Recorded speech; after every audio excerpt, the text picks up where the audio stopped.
नमस्कार, मैं हूं आपके साथ नावेद माजिद और आप देख रहे हैं सी न्यूज़ भारत। वक्त हो चुका है न्यूज़ बुलेटिन का, जिसमें हम जानेंगे कि कहां भाजपा सांसद हरीश द्विवेदी ने आम जनता से की वोट की अपील। साथ ही जानेंगे कि कहां भाजपा प्रत्याशी ने उड़ाई आचार संहिता की धज्जियां। इन सभी खबरों पर चर्चा करेंगे विस्तार से। आज समाजवादी पार्टी के कार्यकर्ताओं में दिखी खुशी की लहर। आज सपा के राष्ट्रीय अध्यक्ष एवं प्रदेश अध्यक्ष जिलाध्यक्ष के संस्तुति पर व रन बहादुर यादव अध्यक्ष विधानसभा कप्तानगंज के द्वारा आज हरिराम यादव उर्फ नोहर यादव को बनाया गया कप्तानगंज विधानसभा उपाध्यक्ष। नोहर यादव ने बताया कि हम अपनी पूरी ताकत लगाएंगे और सपा सरकार बनाएंगे। बस्ती से सीनू संवाददाता पंकज मिश्रा की रिपोर्ट। भाजपा गौर मंडल में बस्ती के यशस्वी व लोकप्रिय सांसद हरीश द्विवेदी व बस्ती के लोकप्रिय जिलाध्यक्ष महेश शुक्ला, लोकप्रिय विधायक चंद्र प्रकाश शुक्ला के पक्ष में आने वाले 3 मार्च को चुनाव चिन्ह कमल का फूल पर बटन दबाकर भारी मतों से विजयी बनाने की सिंगाही गांव सिकरी हलुआ बबनान नगर पंचायत में आम जनता से अपील की। बस्ती से सीनू संवाददाता पंकज मिश्रा की रिपोर्ट। कटिहार में डिप्टी सीएम से बिहार के वित्त मंत्री तारकिशोर प्रसाद ने प्रेस वार्ता के माध्यम से बजट पर चर्चा करते हुए कहा कि देश का बजट इस बार बिहार के बजट में बिहार को आत्मनिर्भर बनाने पर जोर दिया जाएगा। वहीं सहयोगी पार्टी जदयू द्वारा बिहार के विशेष दर्जा की मांग पर उन्होंने कहा कि केंद्र सरकार का है, बिहार पर विशेष ध्यान दे रहे हैं और इस बार जो केंद्र का बजट आया है उसमें भी बिहार को विशेष लाभ मिलने वाला है। हमारे साथी ने की है, लेकिन बिहार के विकास के लिए कई सरप्लस चीज़ें हैं जो केंद्र दे रही है और उसका लाभ मिलेगा। एक्चुअली मोटे तौर पर देखें तो उद्देश्य वही है कि राज्य कैसे विकसित हो। अलग अलग नाम हो सकते हैं, लेकिन राज्य के विकास के लिए हमारे जो वित्त मंत्री के रूप में हमारे उद्योग मंत्री हैं, हमारे पथ निर्माण मंत्री हैं, हमारे पंचायती राज मंत्री हैं और भी हमारे जितने मंत्री हैं वो सारे इन चीज़ों पर काम कर रहे हैं और बिहार उससे बेहतर होगा। अभी आपने होता है और उसका कोई न कोई एक राज्य चेयरपर्सन होता है, 4-5 राज्य उसके सदस्य होते हैं और फिर उसके प्रतिवेदन के आधार पर फिर जीएसटी काउंसिल उस पर विचार करती है। तो इसके पहले बिहार की ओर से मैं 2 मंत्री समूह का सदस्य चयनित हूँ और उस मंत्री समूह की कई बैठकें भी हुई हैं और इस बार यह समिति काफ़ी पहले से गठित है, जिसमें ये रियल इस्टेट पर कई सुझाव पहले भी आए हैं और अभी यह समिति गठित है। इसे पुनर्गठित करना था। इसके पहले जो चेयरपर्सन होंगे शायद हो सकता है कि वो अभी नहीं होंगे, इसलिए इस बार इस समिति का चेयर करने का मुझे अवसर दिया गया है। उम्मीद है कि इस मंत्री समूह की या ग्रुप ऑफ मिनिस्टर की जो फिर पुनर्गठित किया गया, जिसमें 4-5 राज्य सदस्य के रूप में हैं, उत्तर प्रदेश, केरल और गोवा और 1-2 और राज्य, इसके जल्द बैठक करके जो रियल इस्टेट से जुड़े हुए जो कई इशूज हैं जो राष्ट्रीय स्तर पर उसे रिजॉल्व करना आवश्यक है, तो उस पर हम जल्द निर्णय लेंगे। बिहार से सीनू संवाददाता कमल कुमार महतो की रिपोर्ट।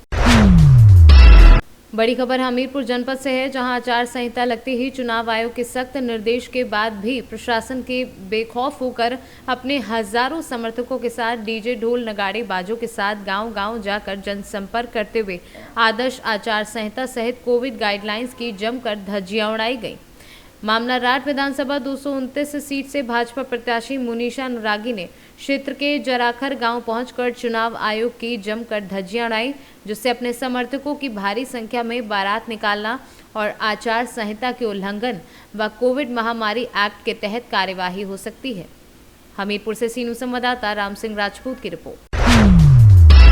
केंद्रीय मंत्री वित्त राज्य मंत्री डॉक्टर भागवत कराट का इंदौर प्रथम आगमन पर भव्य स्वागत किया गया एवं मध्य प्रदेश के अध्यक्ष प्रमोद डाफरिया के नेतृत्व में कार्यकारिणी सदस्यों द्वारा केंद्रीय वित्त राज्य मंत्री के प्रथम नगर आगमन पर एक भव्य पुष्पमाला से स्वागत किया गया। आज की बैठक में प्रदेश के जल संसाधन मंत्री तुलसी सिलावट, सांसद शंकर लालवानी, सावन सोनकर, भाजपा नगर अध्यक्ष गौरव Ranadive, association of industry Madhya Pradesh के अध्यक्ष प्रमोद डाफरिया, सी एसोसिएशन के चेयरमैन कीर्ति जोशी, योगेश मेहता मंचासीन थे। आज देश के प्रसिद्ध उद्योगपति राहुल बजाज जी का निधन हो चुका है। राहुल बजाज जी बहुत ही बड़े उद्योजक थे और उद्योजक ही नहीं तो समाज सेवक थे। उनके बहुत सारे समाज सेवा के प्रकल्प चल रहे। मैं औरंगाबाद संभाजीनगर से आता हूँ। उनका हॉस्पिटल है और किसानों के लिए और अलग अलग क्षेत्रों में बजाज फाउंडेशन के माध्यम से, श्रीमती जानकी देवी बजाज फाउंडेशन के माध्यम से उन्होंने काम किया है। वो 83 उम्र के थे। उनके देहांत से भारत देश की बहुत सारा नुकसान हो चुका है। मैं जिस गांव में से आता हूं, संभाजीनगर, उस गांव में उनकी बहुत बड़ी यूनिट है। बहुत सारे लोगों को उनके उद्योग से काम करने की संधि मिली है। तो मैं खुद भारत देश का अर्थ राज्य मंत्री और इस देश का एक नागरिक बोल के उनके प्रति श्रद्धांजलि अर्पित करता हूं और उनके फैमिली के दुख में मैं शामिल होते हुए फिर एक बार श्रद्धांजलि अर्पित करता हूं। धन्यवाद। इंदौर से सीनू संवाददाता सुरेश बैरागी की रिपोर्ट। बुलंदशहर में सिकंदराबाद में फैक्ट्री का बॉयलर फटने से जोरदार धमाका हुआ। हादसे में 2 लोगों की दर्दनाक मौत। वहीं पुलिस ने शवों को पोस्टमार्टम के लिए भिजवाया। सूचना के बाद सिकंदराबाद एसडीएम राकेश कुमार भी मौके पर पहुंचे। फैक्ट्री में मजदूरी करते थे हादसे का शिकार होने वाले सचिन व गजेंद्र। हादसे के बाद अधिकारियों ने विद्युत आपूर्ति बंद करा दमकल की गाड़ियों को मौके पर बुलाया। सर, अपना पूरा परिचय बता दीजिए। मैं राकेश कुमार, एसडीएम सिकंदराबाद। एक हादसा हुआ सर, क्या कुछ ये पूरा हादसा क्या है? और ये आज 3:30 बजे अभी अपराह्न में अचानक ये जय बाबा इंडस्ट्रीज़ है जहां जीन्स कलर डाई बनाने का काम होता है। यहां पर बॉयलर फटने से 2 मजदूरों की मृत्यु हो गई है और उसके अलावा और कोई अन्य व्यक्ति हताहत नहीं हुआ है। धमाका काफ़ी अचानक हुआ है, जो यहाँ पे जो रहने वाले चौकीदार द्वारा बताया गया है। और उसके बाद बॉडी को जो है तत्काल जो स्थानीय यहाँ जो खबर चौकी है उसके एसआई हैं और थाना सिकंदराबाद के प्रभारी पहुँच गए। हम लोग सब लोग पहुँच कर यहाँ पर बॉडी को तत्काल हमने जो है पोस्टमार्टम के लिए भेज दिया है और परिजनों को भी सूचित कर दिया जा रहा है। इसके अलावा इसकी अग्रिम जांच की जाएगी कि क्या क्या किस परिस्थितियों में ये बॉयलर फटा, क्या मानक जो इंडस्ट्रीज़ के मानक हैं उनका फॉलो हुआ है कि नहीं। और फायर ब्रिगेड की टीम भी है, बट वर्तमान में यहाँ पे कोई आगजनी जैसी ऐसी कोई चीज़ नहीं अभी तो दर्शित। सर, सिर्फ 2 ही लोग हैं जिनकी मौत हुई है या और भी ऐसे लोग हैं जो घायल हो गए और रेस्क्यू करके भेजा गया? नहीं, केवल 2 ही लोग थे यहाँ पे मजदूर, तो बस वही लोग थे और उन्हीं की मृत्यु हुई है और बाकी अन्य कोई हताहत नहीं। आपका क्या नाम है? राम जी। आपके यहाँ क्या फैक्ट्री में? हम सिक्योरिटी गार्ड हैं। Security guard. क्या मामला हुआ है? मामला एकदम धड़ाका हुआ। अच्छा, काम हो रहा था, मतलब काम हो रहा था। क्या बनता है इसमें? इसमें ये पेंट के पीस वगैरह बनाते हैं। पेंट कलर कलर होता है जीन्स। बस। अच्छा, तो इसमें क्या फटा था? बॉलर? पीछे बॉलर फटा था। कई मर गए उसमें? अब ये तो देख रहे हैं क्या कितने सिकंदराबाद में क्या कुछ जानकारी मिली है अब तक, और कितने लोग हैं जो हादसे का शिकार हुए हैं? यहाँ सिकंदराबाद इंडस्ट्रियल एरिया में जय बाबा केमिकल फैक्ट्री एक स्थापित है और उसके बॉयलर फटने से जो है 2 लोगों की मृत्यु हो गई है। सचिन और गजेंद्र नाम है उनका, यहीं के लोकल रहने वाले हैं। और ये कपड़ा कलर करने की फैक्ट्री थी और दोनों जो लोग मृतक पाए गए हैं उनको निकाल करके हॉस्पिटल पहुंचा दिया गया है और एसपी सिटी साहब यहाँ मौजूद हैं। उनके परिवारीजनों ने तहरीर दे दिया, उनके विरुद्ध एफआईआर पंजीकृत कराई जा रही है। तो सर, सिर्फ ये 2 ही लोग हैं या ये कहा जा सकता है आशंका है और भी अभी रेस्क्यू करा के आप देखेंगे? नहीं, पूरी साइड को दिखवा लिया गया है, अंदर और कोई नहीं। जैसा कि आप देख रहे हैं, हम लोग भी खुद देख चुके हैं, अंदर और कोई नहीं, 2 ही कैजुअलिटी है। सर, आप मौके पर पहुंचे हैं, आपकी प्राथमिक जांच में क्या मानकों की अनदेखी की जा रही थी इस फैक्ट्री में, कहा जा सकता है? उसकी जाँच कराई जा रही है, उसकी जाँच कराई है। बुलंदशहर से सीनू संवाददाता नितिन सिंह की रिपोर्ट। डबरा को जिला बनाए जाने की मांग को लेकर अभिभाषक संघ के सदस्यों ने मध्य प्रदेश के गृह मंत्री डॉक्टर नरोत्तम मिश्रा को आज उनके डबरा गृह नगर प्रवास के दौरान ज्ञापन सौंपा। ज्ञापन में डबरा को जिला बनाए जाने की मांग अभिभाषक संघ डबरा द्वारा की गई। वहीं लंबे समय से डबरा शहर को जिला बनाने के लिए उठती चली आ रही मांग को लेकर अब अभिभाषक संघ डबरा के सदस्यों ने शुरुआत की है, जिसको लेकर अभिभाषक संघ के अध्यक्ष अनिल कुमार परसोलवाल के नेतृत्व में डबरा के अभिभाषक गणों ने अपने गृह नगर डबरा पहुंचे मध्य प्रदेश के गृह मंत्री डॉक्टर नरोत्तम मिश्रा को लक्ष्मी नारायण मंदिर पर मुलाकात कर ज्ञापन डबरा जिला बनाओ की मांग को लेकर सौंपा है। आज जो है अभिभाषक संघ के द्वारा एक ज्ञापन माननीय गृह मंत्री श्री नरोत्तम मिश्रा जी को दिया गया है कि डबरा को जो बहुप्रतीक्षित मांग है इसको वो पूरा करें। उनका शासन है और निश्चित रूप से इसमें वो पूरी जो है हमारी मदद करेंगे, पहल करेंगे और डबरा जिला बन जाए, ऐसे निश्चित रूप से उनके द्वारा प्रयास रहेंगे। अभिभाषक संघ के प्रत्येक अभिभाषक को ये उम्मीद है कि हमारे द्वारा जो ज्ञापन माननीय गृह मंत्री जी को दिया गया है वो निश्चित रूप से उस ज्ञापन के को जो है निश्चित रूप से मान करेंगे और डबरा को जिला बनाने में महत्वपूर्ण उनकी भूमिका अदा होगी और हमें पूरी उम्मीद है। क्या आश्वासन मिला है? माननीय मंत्री जी के द्वारा हमें ज्ञापन लेते समय उन्होंने कहा है कि इस ज्ञापन को हम सही जगह पहुंचा देंगे और जो भी हो सकेगा तो इसके लिए करेंगे। क्या कारण है कि आवासों की संख्या करीब 350 डबरा में है और लगभग एक्चुअली में आज हमारा वर्किंग डे था और अचानक जो है मंत्री जी ने हमको 4:30 बजे का टाइम दिया था। 5:30 बजे तक कोर्ट रहता है। कुछ अभिभाषकों का काम अभी भी जो है न्यायालय में चल रहा है, इसलिए। अच्छा, अभिभाषक संघ ने ये लड़ाई डबरा जिला बनाओ के लिए चालू की है, कहाँ तक जाएगी? क्या लगता है कि डबरा क्या योजना है आपकी? हमारी पूरी तो उम्मीद है कि हम आगे जो भी कदम उठाएं उससे पूर्व ही हमारी मांग पूरी हो जाए और यदि हमारी मांग पूरी नहीं होती है तो हमारे अभिभाषकों के द्वारा जो है ये अनिश्चितकालीन तक हमारी मांग चलेगी और इसमें समय समय पर जो भी कार्यक्रम होंगे वो आपको बता दिए जाएंगे। और प्रथम हमारा जो ज्ञापन जो था हम इसमें इंतज़ार करेंगे कि जल्दी जल्दी हमारे ज्ञापन पर सुनवाई हो जाए और ज्ञापन की एक सीमा तक हम इंतजार करेंगे। उसके बाद फिर अगले कदम हम अभिभाषक संघ के सभी सदस्य तय करेंगे। डबरा से सीनू संवाददाता ओम बाबू प्रजापति की रिपोर्ट। विपक्षी पार्टियों में हड़कंप मचा है। बहुजन समाज पार्टी के प्रत्याशी ने भाजपा और सपा को बताया बाहरी पार्टी। कौशाम्बी विधानसभा चुनाव को लेकर बहुजन समाज पार्टी के प्रत्याशी अतुल द्विवेदी चायल विधानसभा से ही मजबूत दावेदारी करते हुए उन्होंने भाजपा और सपा पर निशाना साधते हुए कहा कि भाजपा और सपा एक ही सिक्के के पहलू हैं।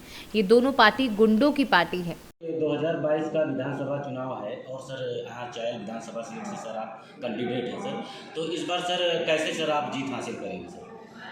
बहुजन समाज पार्टी की सुप्रीमो बहन कुंवारी मायावती जी के आशीर्वाद स्वरूप मैं अतुल द्विवेदी 253 विधानसभा चायल से बहुजन समाज पार्टी के प्रत्याशी के रूप में यहाँ लोगों के पास सहयोग समर्थन के लिए जा रहा हूँ और आम जनता यहाँ पे बाहरी और अपने लोकल प्रत्याशी के अंतर को समझते हुए सर्व समाज हमारे सहयोग में खड़ा हुआ। बहुजन समाज पार्टी की बहन कुंवारी मायावती की 4 बार की सरकार के उनके शासन प्रशासन के कार्य को देखकर पूरी तरह से सर्व समाज सहयोग करने के लिए।